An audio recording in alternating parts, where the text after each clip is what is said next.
we'll start with introductions. My name is Alexa Chilcutt. I am an assistant professor over in the Communication Studies Department in the College of Communication and Information Sciences. That building, Reese Pfeiffer, is next to the stadium, so I have a great view of the Walk of Champions. Moved offices last summer, so good times.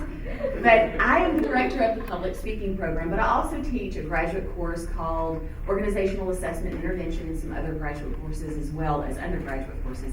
But in the role as director of public speaking, I manage and train graduate students to teach the performance labs. So I teach the large lectures, and then they teach the performance labs 2 days a week for students to go in smaller groups and do their speeches and activities to kind of reduce anxiety and have a chance for a lot of the application of concepts. All right, I'm Lisa McKinney. I have been an instructor here for 13 years in accounting and tax. Woo, please control yourself. I was an accountant before that. I got both my degrees here. I always like to say I majored in accounting and minored in chasing athletes.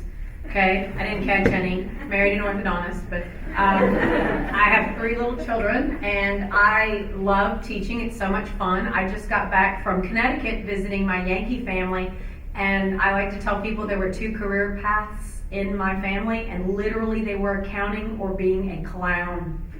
I was just meeting my cousins that are clowns, and you know, being a clown is not very lucrative. So I chose the accounting. So that is the strangest combination of career paths, isn't it? But happy to be here. I know you had a long day. God bless you. Bless your heart. Hi, I'm Murray Silverstone. I am an instructor in the Physics and Astronomy department. I teach introductory physics and introductory astronomy classes, and I actually manage the astronomy lab with instructors. So I have a lot of role with this whole lab thing, at least in our physical science point of view.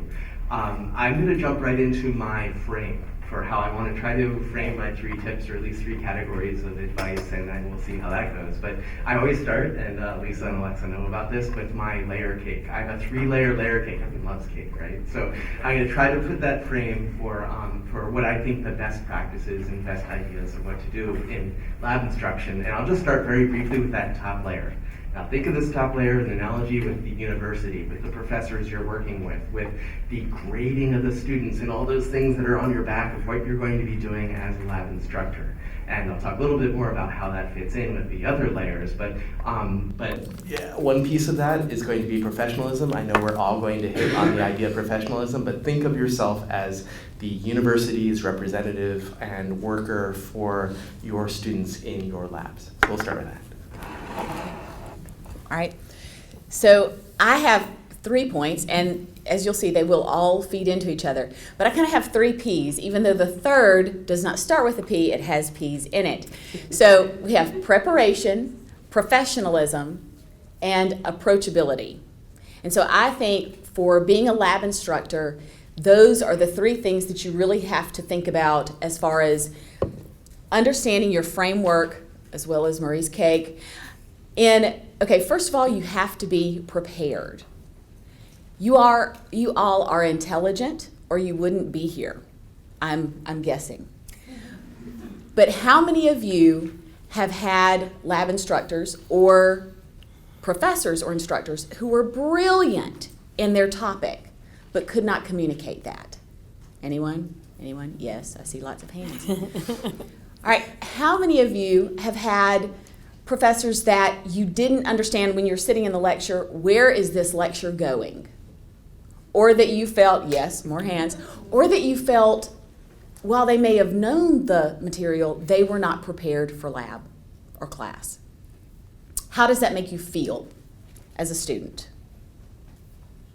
When someone comes in and you know that they're not really prepared, they're kind of pulling it together. Right, like you're wasting your time. Do you enjoy that person? Are you frustrated? Yes. Right. So the first thing is you may know the material.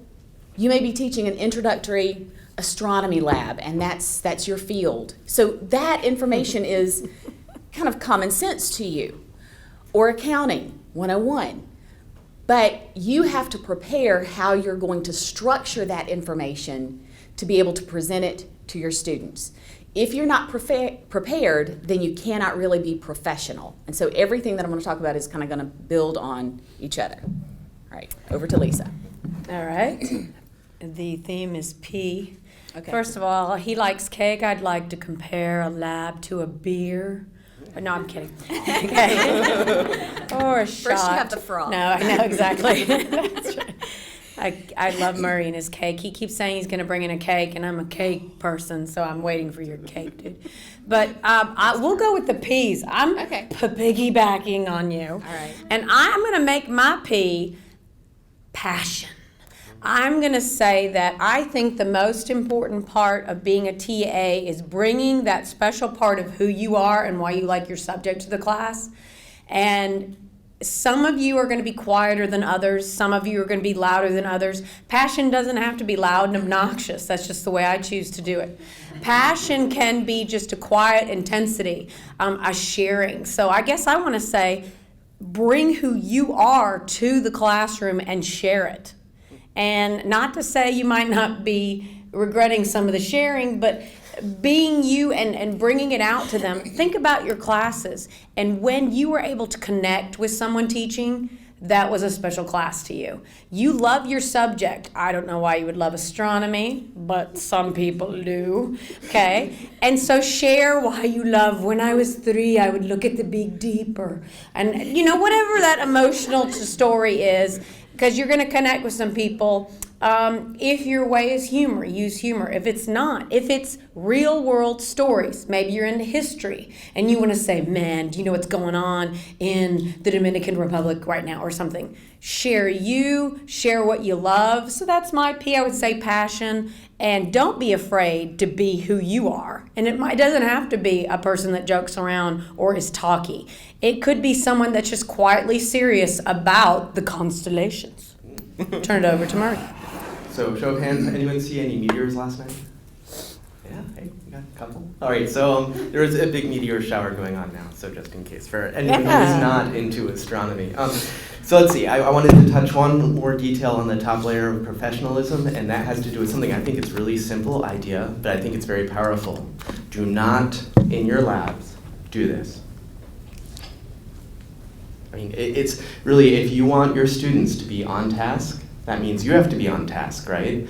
Turn your ringer off. I always tell my students to turn their ringers off at the first day of class, the second day of class, third day of class. But what's really important is that you are also modeling what a good student should be doing when you're turning it off. I mean, it's obvious to some of you, I'm sure, but it's the sort of thing where if you want your students to do well, they're going to have to be on task. They're going to have to be prepared. That's another reason why it's really important that you're prepared, right? You're modeling what you want your students to do.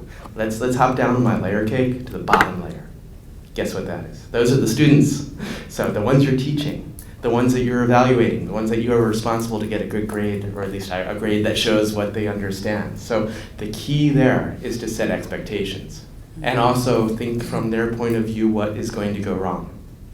Those two things, I think, actually, two things are most important things in the bottom layer. So make sure the students know what they're supposed to do, how they should be prepared, what they're supposed to do while they're in the lab or in the section that you're teaching. And then also make sure that they're meeting those expectations, help them if they're having trouble meeting the expectations, make sure they know where they're not meeting the expectations, right? And that's gonna make your life go entirely much more smoothly. It'll make their lives go smoothly, make everyone a lot happier than if you haven't done those two things. So yeah, I think at that point we'll hop back over to Lexa. I think we're just going to move this out instead of trying to. There we go. Okay, that may be better than the shift. So my second P, obviously we're going to assume that you're going to be prepared, but I manage a lot of graduate students, and it tends to be probably a third of the way through the semester that I'll hear one or two of them walk in and say, so to another GTA, what are you doing in lab today? As if they haven't prepared. And the problem with that is that if you're not prepared consistently throughout the semester, and we used to have a fourth panelist here who was fantastic. She was from biology. But we killed them. No, she retired. But she would say, I mean, how many of you are in the science labs? Okay, and to build on the preparation before I move on, she would say, listen, you need to be in that science lab doing the experiment before the students ever get there. Because you don't know, do you have all the equipment? What's going to not work? Because if you're trying to show them how to do something and you can't make it happen, how credible are you then?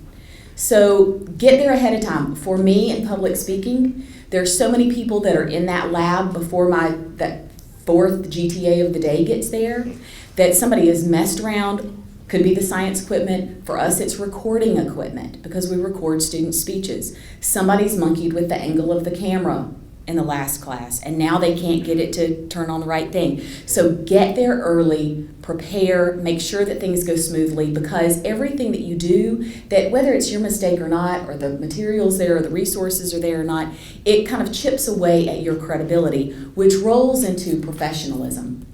And so that's the second thing, is that preparation helps to build your credibility as the lab instructor. How many of you just graduated from undergraduate last year?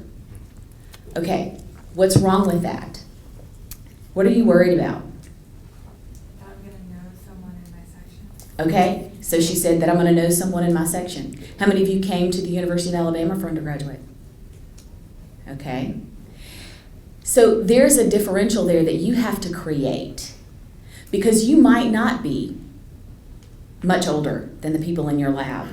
And that preparation, being slick about how you're coming in there and carrying on that lab, is going to add to that credibility and build that kind of perception of that professional distance.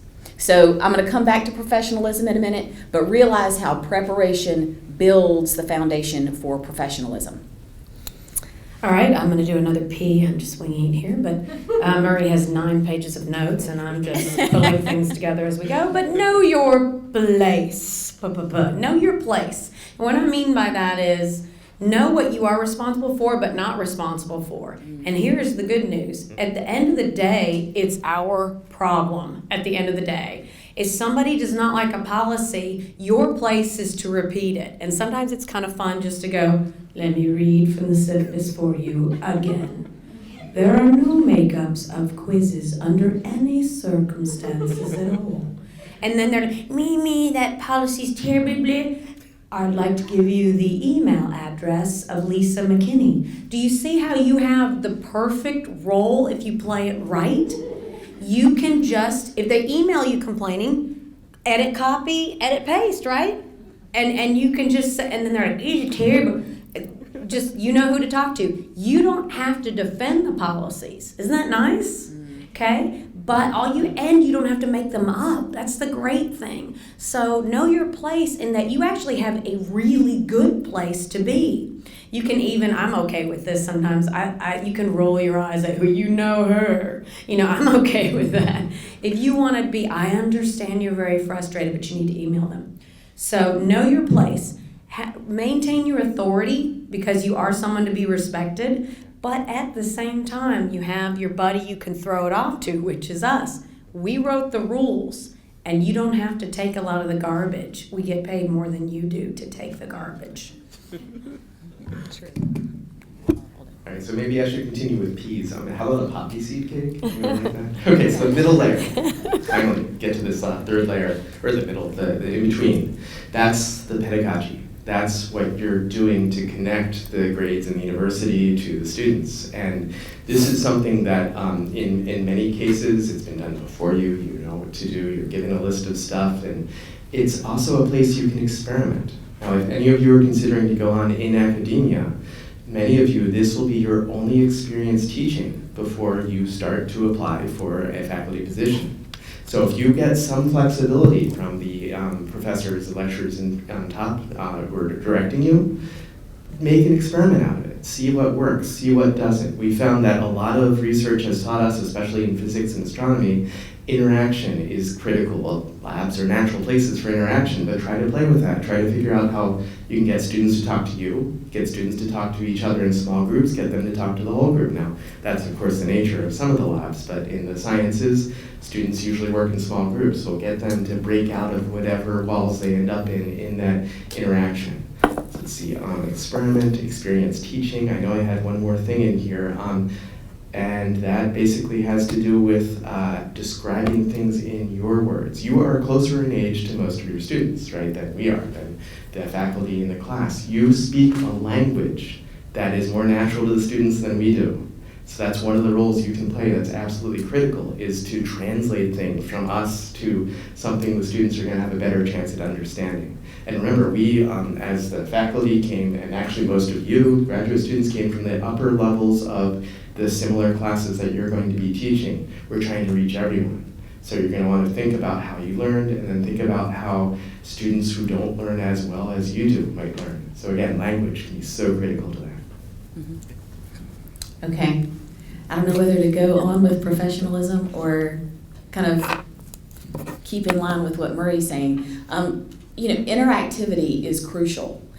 And I think, so I'll come back to professionalism at the end, and I'll use his to be approachable, right? Speaking the language of your students, making those connections between what you're doing in the lab and real life. That's approachability.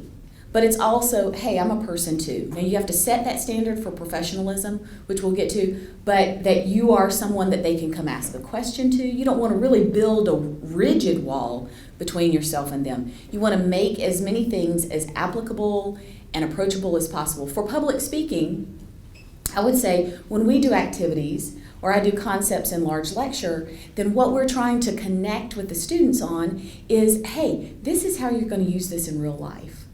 Because we have engineering majors and business majors and journalism and advertising and PR, a nice wide spectrum across the campus of all these students that are going in many, many different fields, supposedly. And, how they're thinking, how am I going to use this?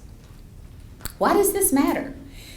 And so that approachability with the subject as well as yourself is going to be crucial. Bring in real examples from real life, as Lisa was talking about. Pay attention to BBC, NPR, look at the news. What is interesting on the front, like this meteor shower, right? Or what's some accounting scandal that's gone on recently that you could talk about? Or what's a public speaking faux pas that someone has made? Oh, we can pull on Donald Trump all day long, right?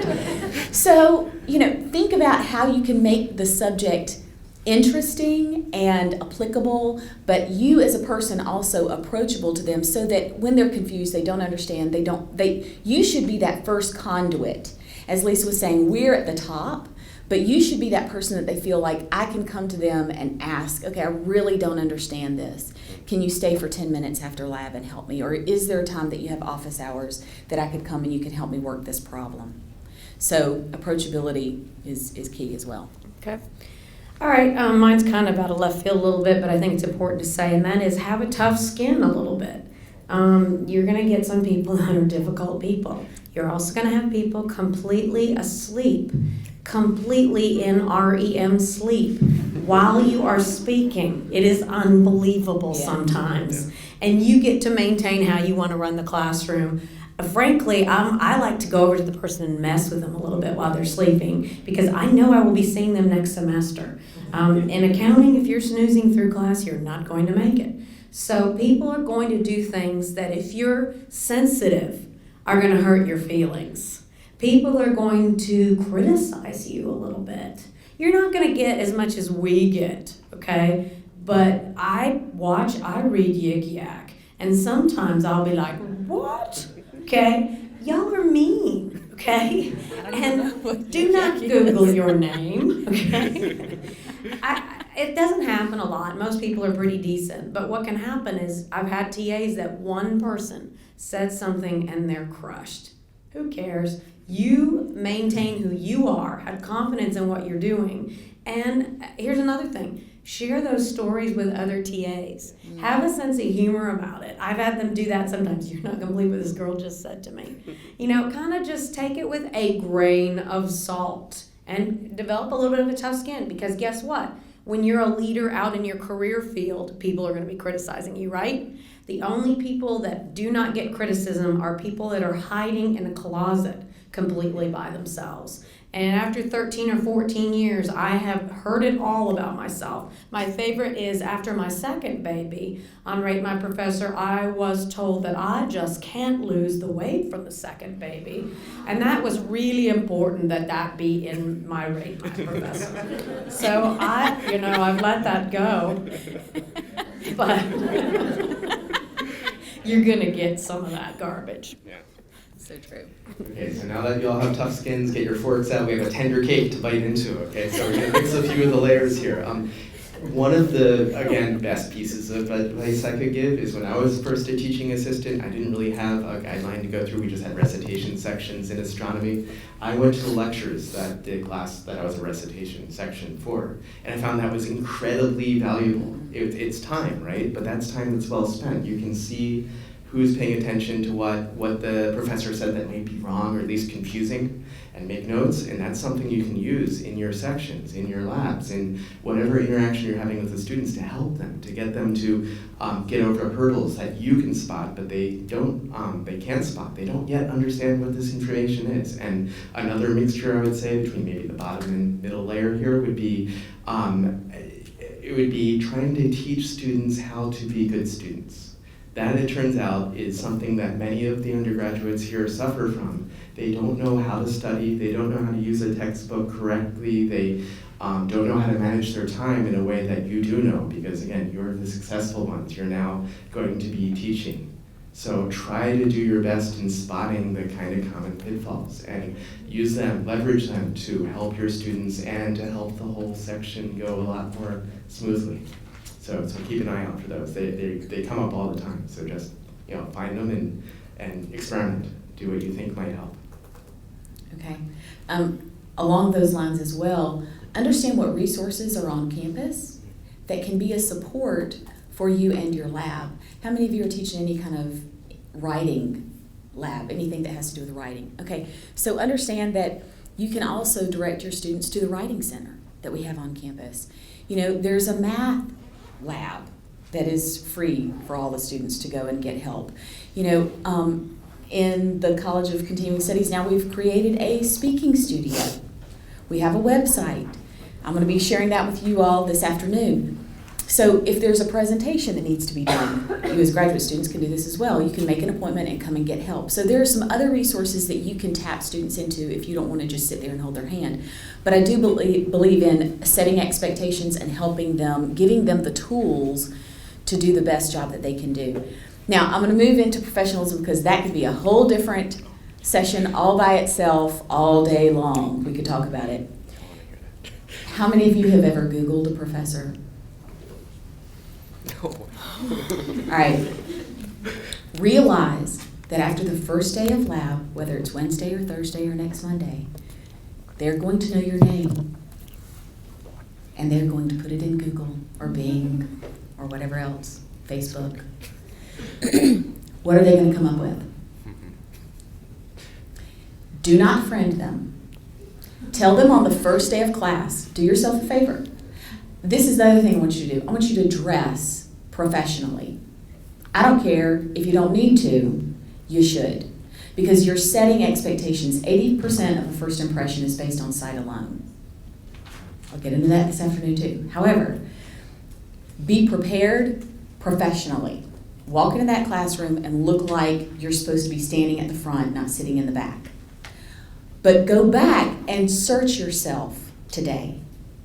If you need to go on Facebook and change your privacy settings, do that. If you need to go on Facebook and change your background picture because you have a red Solo cup, do that.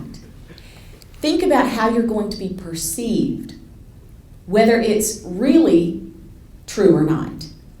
But that professionalism, that preparedness, rolls into that professionalism. And so on the first day, make those connections with students. Hi, this is who I am. This is why I'm a credible individual to be standing up here in front of you today. And this is what I hope that you're going to get out of this lab.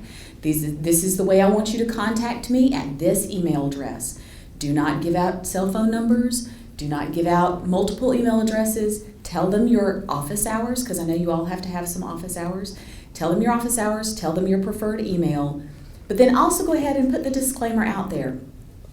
Please don't try and link to me on LinkedIn. Please don't try and friend me on Facebook. Maybe after the semester is over, if you'd like to try and friend me, feel free. But if you say that on the front end, then you're kind of cleaning up what could become messy. So that's the first thing that I'm going to say about professionalism. All right, she said only 3 things, and now we're on 4. Looks like we're headed to 7, so I'm going to pull one out. All right, this is a one that's I kind of make a joke about, but be prepared for emergencies and unexpected things. And of course, we must bring up the tornadoes. During the spring, there will be a tornado. You will have a lab canceled. You will probably have that during the spring. There will be a tornadic event. Yes. Or some false winter storm. That's right. There's you got the false winter storm with the tornado. And my joke when I'm doing my syllabus is if you could read the severe weather protocol, let me sum it up for you. I will be saving myself in the event of an emergency. I'll most likely scream and run for the door. I'm sort of kidding. But it sounds silly, but think about it. I've had everything happen in 13 years. I had a student start having a seizure. Stuff just happens. And you will probably have some kind of weird event that throws you off. Our panelist, do you remember the one that we killed? No, I'm just kidding. She retired. She was wonderful. She had a great example where she got locked. Didn't they get locked in their classroom? They got locked in their classroom after hours. Yeah. After hours. They were locked in there. I didn't even know this could happen. Yeah. But I mean, they were freaking out. And I think it was before cell phones or the cell phone wasn't working. Yeah, they were in the basement. They were in the there was basement. no service. Biology building. The cell phones do not work in the basement of the biology building, and that's where they were. Yeah, I think somebody had to crawl out of one of those windows that goes up on the lawn to try. Yeah. Mm-hmm. Okay. It's great. Yeah. So, I mean, stuff happens. And really, if you have the police number and you're ready to go, I mean, something's going to happen. And what an awful thing for you to be freaking out. You do not have to administer CPR if you do not want to. You do not have to perform the Heimlich if you do not want to. But you need to get on that phone and be ready to go at the time. Weather events, everything happens. Everything happens here. It's very dramatic. So kind of just think about the few emergency things. And I think you even have a whole probably 3-hour session on that. But just even 3 little things in your phone make your life so much easier. And I only brought that one up because she said 3 and now we're on 7. It's okay. Yeah, actually, I'm going to have to struggle here a little bit. I'm going to repeat, but actually that's one of my messages. Hey, when your students listen to you talk, half the time their minds are somewhere else, right? Repeating is actually a really great tool. So I can try to repeat a few things here. I think we've already talked about the idea that students will complain to you. Try to be sympathetic. I mean, you want them to come to you when they have a legitimate issue or if they have a problem understanding something that they need to understand for the class. So if they didn't get the grade they wanted, they're going to come to you too. Be sympathetic, but that doesn't mean you have to change anything. You still have to abide by the rules of the class. You can always bump things up the chain if you have a problem that you think might be legitimate, but if it goes against the rules of the class, first is, of course, to remind the students here are the rules and to enforce them, but if there's any question, absolutely take it one step higher. You will have that us, or our equivalents, got your back, but try to be sympathetic, because if you establish that rapport with the student, you can help the student or even discover ways of helping the student you might not have understood from the question the student's asking you. Okay. And on to the approachability, professionalism, preparedness. There we go. We could P all day long and have lots of a list of P words. But in public speaking, you would not think this would not be a place to have emergencies. Oh, but yes, Francesca's like, oh no, I see you over there. A new GTA. Panic attacks, passing out, PP. seizures, yeah, crying, running from the room, Oh, yeah. big guys. Lots of things happen. Somebody standing up there and starting to tell things they shouldn't tell in a lab. You know, realizing that professionalism is also being able to say to your students, all right, let me set the policies for this class, not just in how the class is run as far as the content, but also the expectations for this lab. And one of the best TAs that I had in the last couple of years did a wonderful thing, because guess what? Are your students going to read the syllabus? No. Are they going to refer to the syllabus? No. They're going to ask you. I would suggest on the first day of lab, if you have a projector, you pull up the syllabus on the big screen. Go over the things that matter, but also maybe have some professional kind of expectations for lab for the students. But what she said was, Hunter Coward, she said, all right, people, this is what's going on here. These are my expectations for you. But we're going to operate on this paradigm. My responsibility, your responsibility. And she was wonderful, and they loved her. But she would say, my responsibility is being prepared, showing up on time, being available for you when I say that I'm available, responding to your emails within 24 hours. That's my responsibility. Grading your things and getting them in Blackboard on time. My responsibility. Your responsibility. Understanding the assignment after I've given it to you. Showing up for your speech date on time and prepared. Doing the things that, and so when students would come up to her and say something, she'd say, okay, is that my responsibility or is that your responsibility? And they loved her. So, that preparedness, approachability, professionalism, all of that works together. Okay. I just managed to pull one out again because we're Go ahead. going to get good. This is my last one, I think, right? Yeah, this is our last round. Okay. I would say adapt to your audience as you go. And I have an interesting story that happened about a month ago. I was in Haiti, and I was teaching business classes to Haitians. And we had this game plan we had spent 4 weeks on, outlines and sub-outlines and Google Docs. And within 2 hours, we realized it was a bunch of garbage, and it was the most disastrous thing in the world. We were trying to show PowerPoints in rural Haiti with a donkey braying outside. It was 110. It was the worst. We thought we were going to do the best job. We literally tore our lesson plans in half and said, all right, 5-minute break, let's pull it together. Look at the people. When you are losing most of the audience, you better change it up. When you are doing a problem and 3 people out of 40 are looking at you, change it up. It may be that you just go, all right, let's do this. Why did I just do that, right? I think about your professors. When one has ever done that, you might have woke up, right? And you were like, what? Because when you're in the middle of something and you don't have an audience at all, why are you there? Why are they there? So constantly looking at the audience and be ready with 2 or 3 backup things to do for your lesson plan. You are going to have a game plan of how it's going to go, and it's probably not going to go that way. So you've got to learn to adapt and be a little flexible. And actually what Lisa just said reminded me of one of my other bits of helpful information is to tell students or try to, first of all, feel them out for what they think is going to happen, and then explain to them why they're there, why they're doing what they're doing, what they're supposed to be able to learn from the process that you're guiding them through. Now, we've said time is important, right? They're spending time in your lab.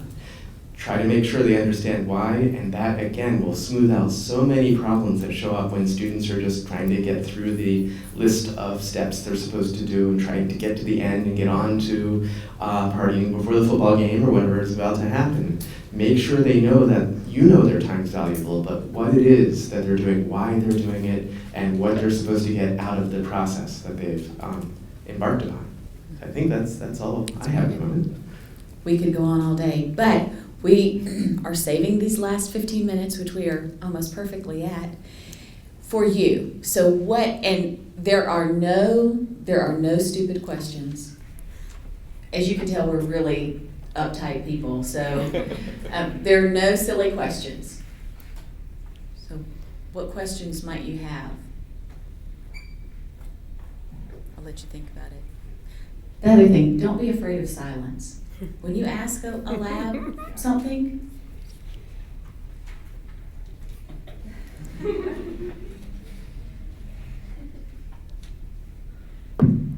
because nobody wants to be the first one to say something. So be comfortable in the silence. Somebody will eventually fill the gap. Okay, what you got? Yes, ma'am. Can I make a comment? And not Sure. a question? But it relates to 2 things that you said, and just to let everybody know, because I have a friend that was a TA, and I think it was last year or 2 years ago, one of the comments she got had nothing to do with how she taught the lab. It had to do with the fact that they didn't like how she dressed, and that she didn't smell good, which is very offensive. Oh, yeah. She took it really hard. So first of all, don't listen to what they say. I mean, students will find the dumbest thing to pick on you, but also, don't show up like you just woke up. And did you all hear her pretty well? I will say this. I mean, on evaluations, I send evaluations out for all of my graduate students because they don't get SOIs, because they're not instructor of record. So I do it through SurveyMonkey. But you're going to have the extremes. You're going to have the students that love you, actually take 5 seconds to comment, and you're going to have the students that can't stand you. So you're not going to have the middle ground. And I wouldn't say disregard everything that's negative, because there really may be something constructive that you need to get out of it. Right? Like, don't smell bad. That's a distraction, right? So while we want you to be confident, also recognize that this is what I say in public speaking, there are no perfect public speakers. There are no perfect lab instructors. There are no perfect teachers. Every single semester, I'm thinking about what I did well, what I can improve on. The minute that I think that I'm perfect and I don't need to improve on something is the minute I need to stop teaching. And that's what I try and tell my GTAs too. It's going to be rough. And in fact, I heard recently that it takes 5 years for a new teacher to actually get in a good groove of teaching. Wow, that's probably true. Yeah, go ahead, Marie. I just wanted to comment on the feedback on these SOIs, the student opinion of instruction. I've gotten repeatedly, like almost every semester, I am the best professor on campus, I am the worst professor on campus. Now, first of all, Which is true. Yeah, Which apparently. one? Yeah. Your best? Well, I can't be both, right? Obviously, one student really, really liked me, one student really didn't. But how does the student know what every single professor on campus? So clearly, you can figure out some of this stuff could be valuable and some can't. But yeah, That's right. bottom line is understand. one student didn't like me, one student did. Yeah. That's a good point.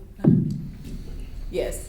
So I'm teaching a lab that I've had practically no experience in. Okay. Of course, I'll be reading ahead and trying to get as comfortable with the material as I can, but do you have any suggestions for how I can kind of get more confident in my topic and not portray that this is my first time around so much? Actually, the first thing I would say is don't tell your students this is your first time getting it, even if it's true. And it's obviously, it's not obvious to some people. You want to be honest, right? You want to say, okay, this might go a little roughly. Don't set yourself up for failure that way. But the key thing is to definitely go through all the steps before the lab, talk to other people in your department who have already taught, ask them what the pitfalls will be. But when you go through the steps, try to imagine this is all alien to you. You've never done it before, right? What can go wrong? And then be prepared. Try to figure out how am I going to fix this if this goes wrong. Now, meanwhile, things will still happen that you have not prepared for and you haven't anticipated, but at least having that confidence that you know some of what might go wrong and what to do, that will go a long way for just building up your own preparation, your own confidence, and expect things will go wrong. And it's not your fault, right? But just try to figure out what's the best way to recover. And just go with it. You will improve, I promise. But I will reiterate a point that Marie made earlier, which was try and go to the lecture for that class, even if you're not required to, so that you understand the important concepts for that lab. But the other thing is, he's absolutely correct. Find people a support system of people who've already taught it before, or who are teaching it this semester, and buddy up with somebody who's already taught it, reteaching it this semester, and kind of go with them. Let them be your mentor through it. That's good. Yeah. Yes, sir. What if we get a question that we're not like entirely sure of in the middle of a lab? What's like the best course of action? I always would prefer, do not try to answer it if you don't know it. You are not, remember that's know your place. You don't have to answer everything. Unfortunately, we do. I've got to pull something together, and I can do that. You don't have to. That's great.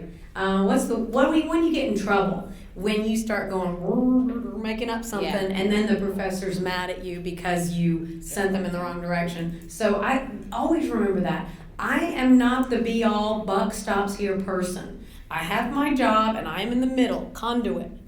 Conduit flows in and flows out. And I don't think you have to, one of the biggest mistakes I think we make in life, period, is pretending we know something we don't know. And I do it all the time. And every time I do it, I regret it. You have got to just be able to say, I don't know. And just say, that's an interesting question. I don't know. If you want to, you can email the professor with the student right there. I've had people do that with me. But we do appreciate when you just go, I don't know. It's okay. Yeah, I don't know, but let's figure that out. Yeah. You know, I mean, look it up in that moment. And it's okay for them to know that you're not one of the worst TAs I ever had. Uh-oh. Whose name you will not I mention. will not reply with his name. But bless his heart. Uh-oh, here it goes. The Southern way of insulting. Right? Bless his heart. Bless his heart. He set himself up, as they were just talking about, he set himself up to be a target for the rest of the semester. He walked in like a smart, the first day of class, and said, I know everything about this. And I have high expectations about how you should perform as students, and it will be very difficult for you to get an A. I had I'm not kidding you, I had a student, now I mean I teach to 225.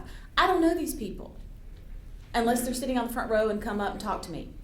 I had a student hail me down as I was walking across the quad. Dr. Chilcutt! I was like, who is this? This girl runs to me.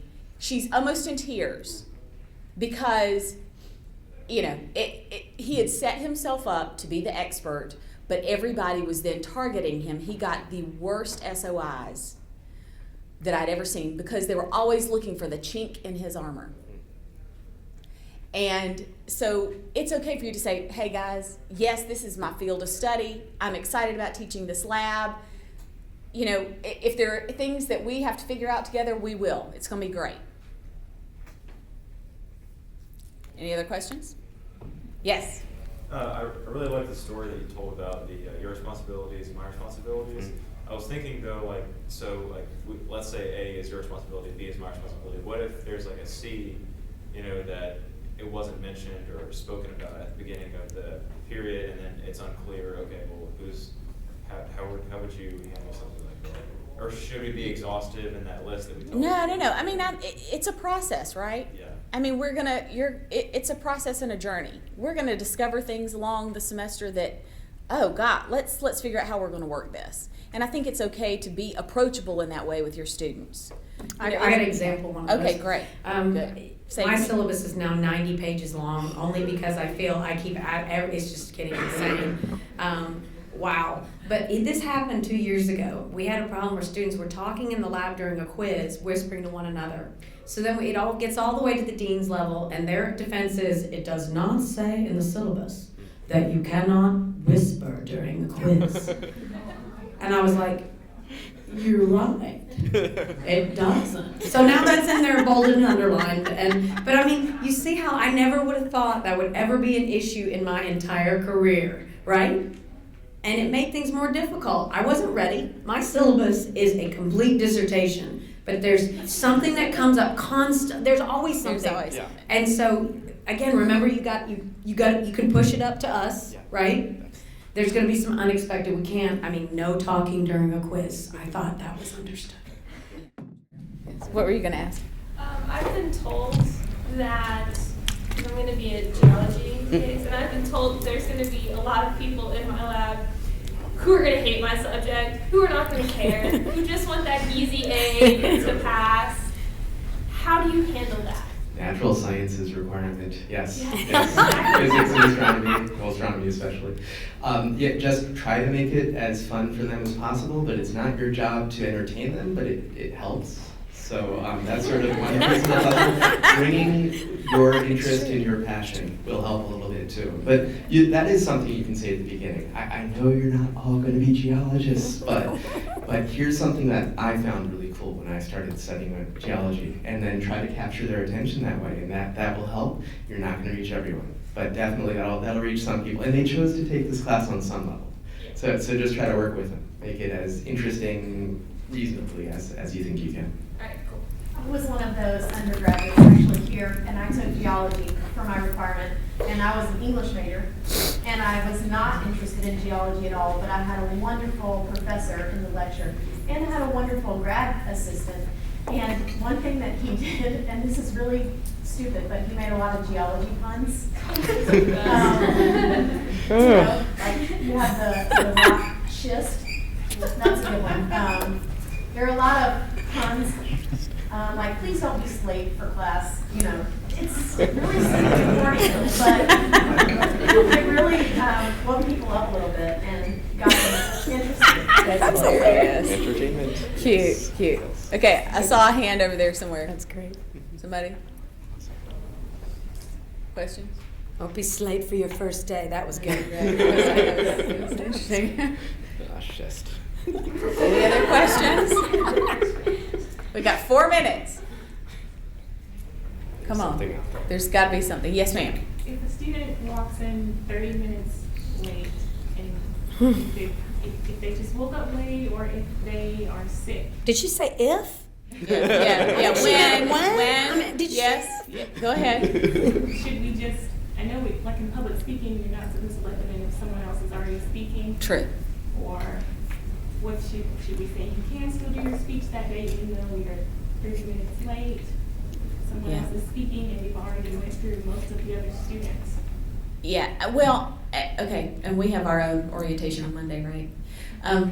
But students are going to come in tardy, and I think that's something that's probably in the syllabus that your coordinator or director created to begin with. You know, if you come in 30 minutes late to a 50-minute lab, you can't just join your group and piggyback on their work. I mean, but those expectations need to be made on the front end. But realize also that things are going to happen to people. They're going to get in a car wreck on the way. They're going to, you know, their dog's going to get sick, whatever. And so this is where emotional intelligence comes into play. You are all intelligent. But this is where emotional intelligence comes into play. You have to be flexible to some degree, and you have to have a bullshit meter to some degree Absolutely. too. I mean, I wish you weren't recording. I have to. They don't care. It's college. But you know, and so Yes, yes, I tell my graduate students, listen, be firm, understand the expectations, but trust your gut. Trust your gut. Lisa was talking about everything is going to happen. Everything has happened to me in the 5, now going on 6 years that I've been in this position. I've had students that, I mean, tragedies to just crazy stuff. And then I've had to weed out the bullshit, you know, and say, all right, somebody who's not coming to class, or whatever, you want to tell your people to be proactive. I want you to be a proactive communicator. This is what you tell your lab students. If you know that you're not going to be there because of something, communicate, email me beforehand and tell me what's going on. That way I can work with you more to help you make up that. If you're telling me ex post facto everything, that meter's going to start dinging. And I'm not going to have, grace is not going to get extended as much. I want you to email me if you can ever top this story. Okay. 9-paragraph email. My new puppy died 4 days ago, and he's been in my freezer for 4 days. That is why I cannot take the test. Reply. If he's in the freezer, he can still stay there 1 more day. That's true. He's not going anywhere. Get ready. Yeah, Buckle up. Stuff will happen. One thing actually really important I want you to keep in the back of mind, even if your bullshit meter is going off, never accuse a student, okay? Always, and you can have your own internal processing of what you think is going on. If you're having a problem with a student, if there's trouble, bump it up the chain for sure. Yes, but definitely, gauge what's happening in real time. But yeah, never accuse a student of lying or doing something wrong. You'll probably have some blurb about academic dishonesty and things like that. That's coming up probably for you. But yeah, never make a confrontation out of that. Always bump it up the chain. That's a good point. Yeah, bump it up the chain. Bump it up the chain.